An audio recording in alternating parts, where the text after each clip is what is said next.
Good morning, everyone, and thank you for joining us today, or good afternoon, rather. We're glad to be able to share with you today an overall picture of how our city did this past year, on public safety, particularly our crime numbers, our crime statistics. We have a lot of good news to announce, and we want to share with you the good news and some of the challenges and strategies that we have ahead for this year, 2020. But I want to begin by welcoming our mayor here, Mayor London Breed. She has been incredibly supportive of the men and women of our police department and the work that we're doing to make our city safer. So without further ado, I'd like to introduce Mayor London Breed. Thank you. Thank you, Chief, and thank you to the command staff that are joining us here today, as well as all the members of the San Francisco Police Department who serve our city every single day. I think that they do an amazing job, and it's one that needs to be acknowledged, and today we want to talk about some of the great work that they've been able to do over the past year that has gotten our city to a better place. But I do want to take it back just a little bit because I always talk about growing up in the city to give people a perspective of how things used to be and where we are now. And many of you know that the community I grew up in was a very challenging community, and there was a lot of violence and sadly a lot of loss of life to gun violence in particular. When we think about what used to happen in the 80s and the early 90s and how things escalated and the number of homicides that happened all over the city, especially in neighborhoods that are in the Bayview Hunters Point community in the Western Addition and in the Mission, the fact that we are at an all-time low in homicides in our city is absolutely incredible. 41 homicides, of course, are 41 too many, but the fact is this is the lowest number of homicides that we've seen since 1961. It is unbelievable, but we didn't get there by accident. We worked hard to achieve the success that we've been able to achieve. Ultimately, we want to ensure public safety of all residents of San Francisco. And that involves, yes, police presence, but it also involves working together with the community. And so during the time when I worked in the community at the African American Art and Culture Complex, in fact, many of the command staff served as the captain of Northern Police Station, including Captain McGeckran. He was at the time Captain McGeckran and Captain Ann Mannix, who are now both serving as deputy chiefs for this department.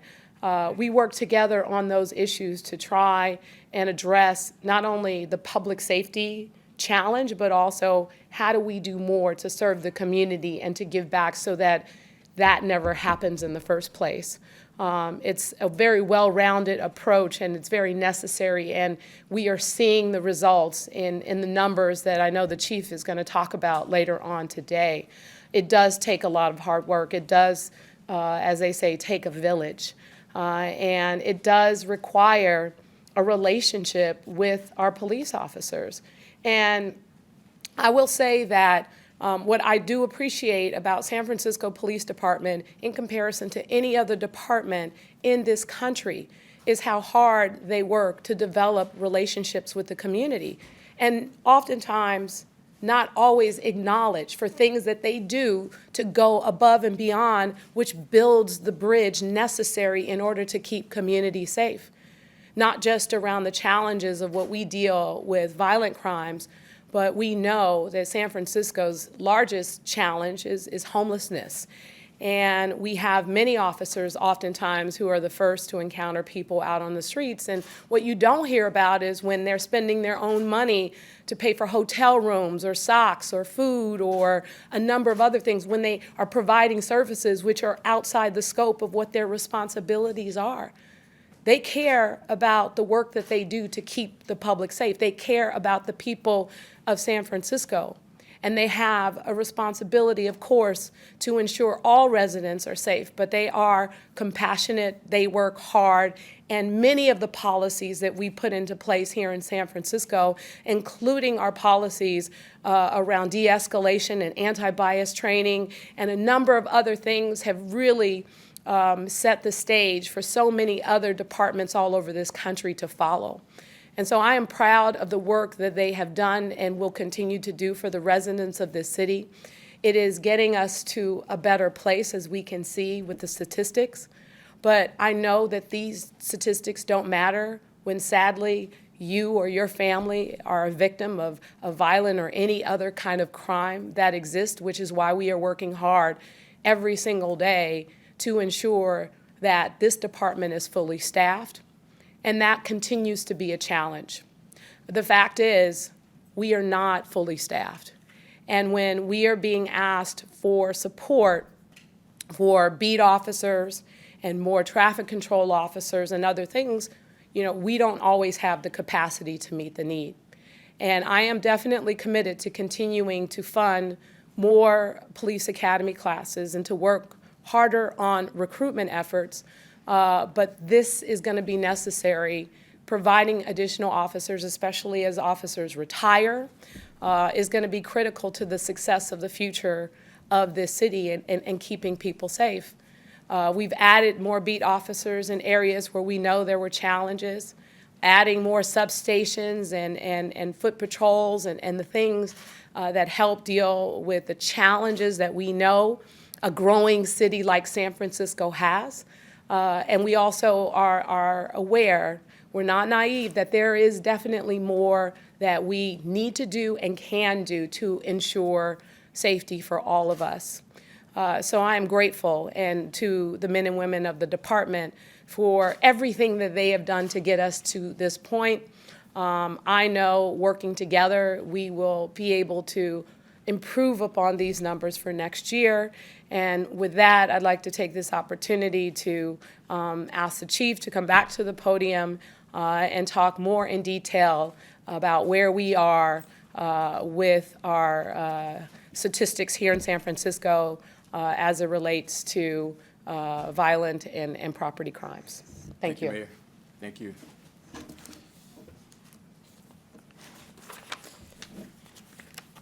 Okay, again, I want to emphasize the mayor's leadership and how important it is to have a city leader that really takes a stand on public safety that she does. So thank you again, Mayor, for your leadership and your support.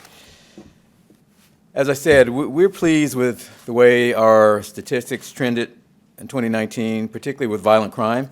The mayor mentioned our homicide rate being the lowest since 1961. But as most of you probably know, our department publishes a monthly CompStat report, which provides a snapshot of where we are at any point in time, month to month. You can see on the poster boards that we have to my right, your left, highlights from our year-end 2019 CompStat report. And what it will show you is homicides, which are down 11%, as the mayor said, 41 homicides, the lowest since 1961. Rapes are down 15%. Robberies and aggravated assaults each dropped 4%. All of this is thanks to the hard work of the men and women of the San Francisco Police Department, which includes our investigation bureaus and units, our plainclothes officers, our footbeat officers, but also in partnership with many diverse communities that we serve around our city. Our officers put themselves at great risk to protect the people of our city, oftentimes without recognition, but I want to thank them publicly today for the work that they do. None of this could be accomplished without the work of the men and women of the San Francisco Police Department. Violent crime is always going to be our top priority, and we think that what you see from our statistics is that we're making steady progress to reduce violent crime in our city. As I said, 41 homicides is the lowest since 1961, but to illustrate the point even more emphatically, since 2013, our city has had a steady decrease in violent crime as we've shifted resources to impact the areas of our city that are impacted the most. Now, this is at the same time where we had tremendous challenges with property crime as well. And as you'll hear in a minute, we've reduced property crime this past year, and we're pleased with the 2-year reduction in car break-ins. But the mayor illustrated this, and I'll reemphasize this. When you are the victim of a violent crime, really the stats, the statistics, they really don't matter when it happens to you, and we understand that. And that's why building relationships are so important. That's why our strategies focus on prevention rather than reaction, and that's why we work so hard to deter these crimes before they happen. We want you to know, the people in San Francisco, that we will do everything that we can to prevent you from being a victim of crime. But in the event that you are, our job is to solve the crime, to catch the perpetrator, so that person can be held to account for what he or she might have done. And in that regard, we've had a number of high-profile cases during this last year, 2019, and we've solved many of them. And now it's up to the criminal justice system and our jury system that we believe in and our court system to take it from there. But I want to reemphasize, when those crimes do occur, we will do everything in our power to solve these crimes and bring these individuals to justice, and we have done just that. We don't solve them all. We work to solve them all, but we're going to work very hard to make sure that people who commit crimes in our city are held to answer. And with that, our homicide clearance rate this past year was 71%, which is a really good thing for us, because we do believe that not everybody is committing homicides in our city. There's a small amount of people. And if we can solve these crimes and get those people off of our streets, it makes our cities safer. We want to be more visible. We want to have more officers on the streets. We know that when officers are present, people think twice before they commit crimes. So it's really important. We had a nonprofit or a community academic researcher come in and study our footbeat strategies, and what they told us is that there was significant reductions in both larceny and assaults when we deployed footbeats, and we upped our footbeats in 2017, which was late 2017. We've continued that strategy, and we want that to continue, and that's why it's so important that we fill our ranks, that we're able to recruit, that we're able to get the finest to our police department to fill our ranks, so we can continue these strategies and even make them more robust. With that, we are boosting our community policing efforts. You all know in 2017, we took a stand in the UN Plaza area, and we put a mobile command post there. We also greatly increased our footbeat patrols there, and it made a difference.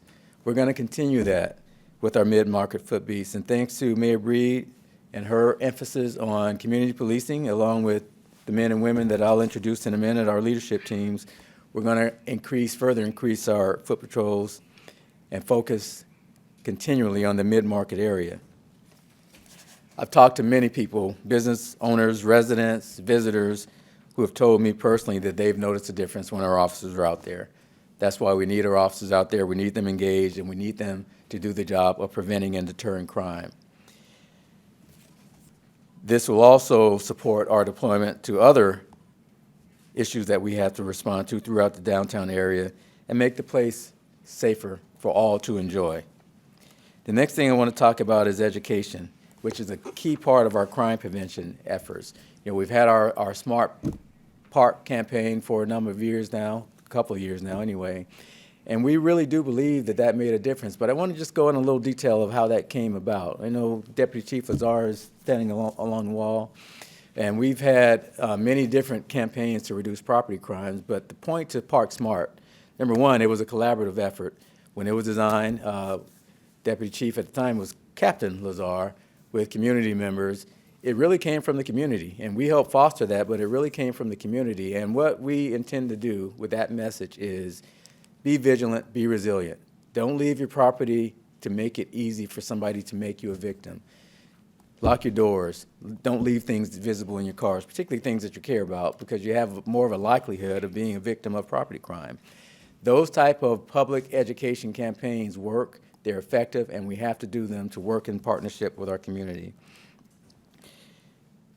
This drop is a community effort. The drop in property crime is a total collaborative effort, and we have to have that continue. Next, I want to talk about our gun-related violence. As we know, the majority of the homicides in the city traditionally have been firearm-related. In 2018, or 2017, actually, under the leadership of then Commander Greg McEachran, we stood up a crime gun investigation center. And with that, our focus is really on two things. First of all, identifying those guns that are used repeatedly in crimes in our city, not only in our city, but in the region. And the second is identifying the individuals that use those guns so we can hold them to account for their crimes.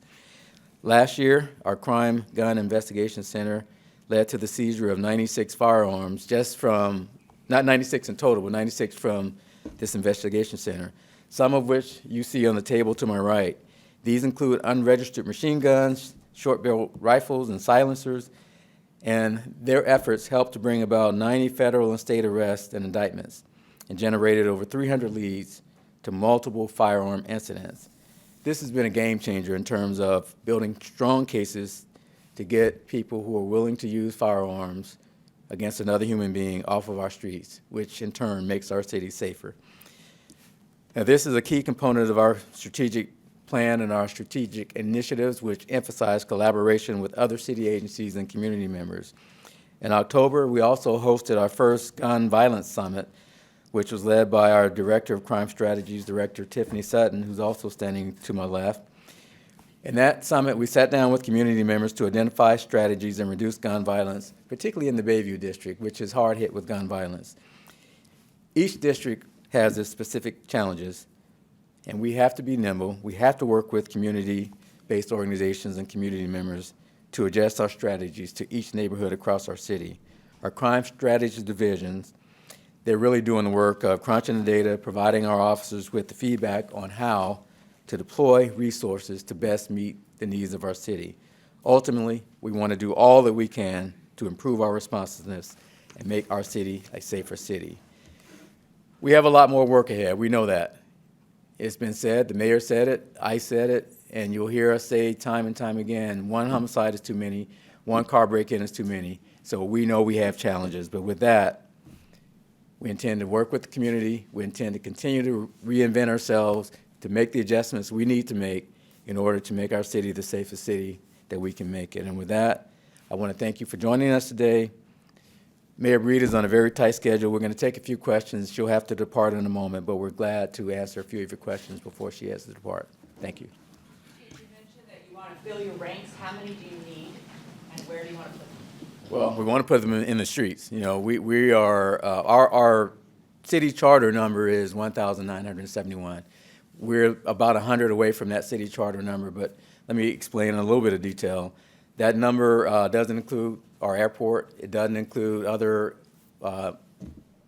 issues that actually keep officers off the street. So we're about 100 away, and we're doing everything we can to recruit, to put the people in the academy to get them on the streets, because that's where they're going to go. We try to run as efficiently as possible. We've looked at our resources, and the bodies are needed and the officers are needed in the streets. So that's what we're planning to put them. Chief. Well, Mike, go ahead. Let's go with Mike Chief, first. what does the arrest data look like this year? I know in previous years we saw something like less than 2% of car break-ins resulted in arrest. Yeah, if you're talking about car break-ins, that number is still hovering around 2%, and that's a very difficult crime to solve. However, what we've done in the last couple of years, and we've said this publicly, we try to focus on those crews and individuals who we know are prolific. And I think our officers do a really good job of that. We track who we arrest. We also track when they get out. And if we get evidence or receive evidence that those individuals are involved in further car break-ins, then we try to devise strategies to capture them again. But the numbers are important in terms of holding people to account. But here's another thing that we all need to try to remember. Ultimately, you know, our leaders in our city and our state and our voters have decided how they want to see things play out in terms of incarceration. Prison population was way too big. Everybody's been working to reduce that, including our city leaders. So we have to be very strategic and focused on those people that are doing the most harm to our city. And that's what we try to do. That's what we'll continue to try to do. And we've had some success with that. So we'll continue that strategy. And you know, even if we were to solve 100% of those crimes, if we're having 26,000 car break-ins every year, which some of them are repeat offenders, we know that. We don't have the space in our jail for that type of population. So we have to think past, just arresting people. That's why prevention is so important. That's why the backside of when people do get arrested, what happens to them and what type of programs that they get involved in, so important. That's why the mayor's programs of jobs for all and those type of things to keep people out of harm's way in the beginning, those all come together and they are preventive strategies. So we need to support all of that. Staying on car Okay. burglaries, Paul, I think Christian was in All front right. of you, so. Chief, how do you use this data? Looking at this data, how does this inform your practices going forward, looking towards 2020 and beyond? In other words, what has this taught you, what's working, what's not working? Well, number one, it tells us where we need to focus. And we always assess what's working and what's not working. For instance, we made adjustments to Michael's question about the enforcement strategies. A few years ago, we were arresting a lot of people, but the part that was missing is we didn't complement that with the presence and the footbeat presence that we know works. So now we're trying to balance that. And when we look back at 2019 and see what works and see what we need to work on, we're going to make those adjustments again. But it's always that balance of the enforcement side versus the preventive side and trying to make sure as much as we can, we focus on the preventive side. I mean, that is our jobs, really to prevent crimes from happening in the first place. So we'll continue to do that and focus on that.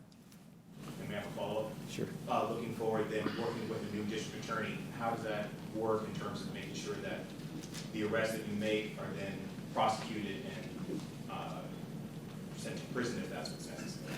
Well, a few things that we have to do, and I want to call out and thank my leadership team, our leadership team, Assistant Chief Regman, Assistant Chief Mosier, Deputy Chief Mannix, McEachern, Deputy Chief Lazar, Commander Vaswani, and Director Sutton, because we're all on the same page about what we need to do, and that is this. We need to provide the best cases that we can provide the district attorney, so his prosecutors, when it's appropriate to charge these cases, can charge these cases. We have to stay focused on our jobs. Our job is not to prosecute cases, but to, when those crimes do occur, we do our investigations thoroughly. We make sure that we get the evidence there. We make sure that we give the district attorney and his team good cases to prosecute.